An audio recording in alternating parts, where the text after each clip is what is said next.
చిత్తూరు జిల్లా పొంగనూరులో ఎంపీ మిథున్ రెడ్డి సమావేశం నిర్వహించారు. ఈ సందర్భంగా రాష్ట్ర ప్రభుత్వంపై తీవ్రంగా మండిపడ్డారు. కర్నూలులో చిన్న అమ్మాయిని చంపిన దోషుల్ని ఇంతవరకు పట్టుకోలేని మళ్లీ పొంగనూరులో ఇలాంటి ఘటన జరిగిందని, జగన్మోహన్ రెడ్డిని తిట్టడమే మంత్రులు పనిగా పెట్టుకున్నారని విమర్శించారు. రాష్ట్రాన్ని చక్కగా పెట్టి రాజకీయాలకు అతీతంగా రాష్ట్రాన్ని అభివృద్ధి చేయాలని సూచించారు. రాష్ట్రంలో కర్నూలులో ఒక ఇన్సిడెంట్ ఇప్పటికే జరిగింది. అది సాల్వ్ కాకముందే ఇలాంటి ఇన్సిడెంట్లు మళ్ళీ కూడా జరుగుతూ ఉన్నాయి. ప్రభుత్వం ఖచ్చితంగా దీనిపైన కఠినంగా వ్యవహరించాలని చెప్పి కూడా మేము కోరుతా ఉన్నాము. అదేవిధంగా దోషులందరినీ కూడా శిక్షించాలని చెప్పి కూడా మేము కోరుతా ఉన్నాము.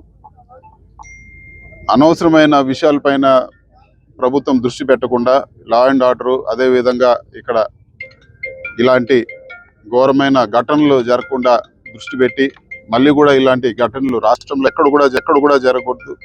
అసలు ఎవరున్నా కూడా ఇలాంటి వాళ్ళందరినీ కూడా వెలికి తీసి కఠినంగా శిక్షించాలని చెప్పి కూడా మేము డిమాండ్ చేస్తున్నాము.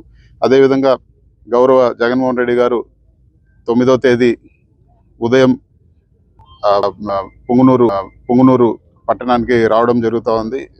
బాలిక ఏదైతే బాలిక చనిపోయిందో వాళ్ళ తల్లిదండ్రుల్ని పరామర్శించి వాళ్ళకి ధైర్యం చెప్పడమే కాకుండా ఇలాంటి ఘటనలు జరగకుండా ఉండాలని చెప్పి కూడా గట్టారు. అదేవిధంగా మార్నింగ్ 10-10:30 ప్రాంతంలో పొంగనూరుకు వస్తారు. ఇక్కడ నుంచి ఆ బాలిక కుటుంబాన్ని పరామర్శించాక తిరుపతి వెళ్ళి అక్కడి నుంచి విజయవాడకి వెళ్తారని చెప్పి కూడా తెలియజేస్తున్నాను. అందరూ కూడా జగనన్న అభిమానులు అందరూ కూడా ఈ కార్యక్రమానికి హాజరు కావాలని చెప్పి. కర్నూలులో దోషులు ఇంతవరకు పట్టుకోలేదు. కర్నూలులో ఒక చిన్న అమ్మాయిని ఈ రోజు పొంగనూరులో ఇలాంటి ఇన్సిడెంట్ జరిగింది. హోంమంత్రి కానీ లేకపోతే ఇతరత్ర మంత్రులందరూ కూడా కానీ జగన్మోహన్ రెడ్డి గారిని తిట్టేదే పని పెట్టుకున్నారు. వాళ్ళు చేయాల్సిన డ్యూటీలు నిర్వర్తించకుండా ఈరోజు జగన్మోహన్ రెడ్డి గారు పొంగనూరుకు వస్తానని అనౌన్స్ చేసినాక ఇప్పుడు మంత్రులు కానీ ప్రభుత్వం స్పందించి ఇప్పుడు ఆ కుటుంబాన్ని పరామర్శించే కార్యక్రమాన్ని చేపడుతూ ఉన్నారు.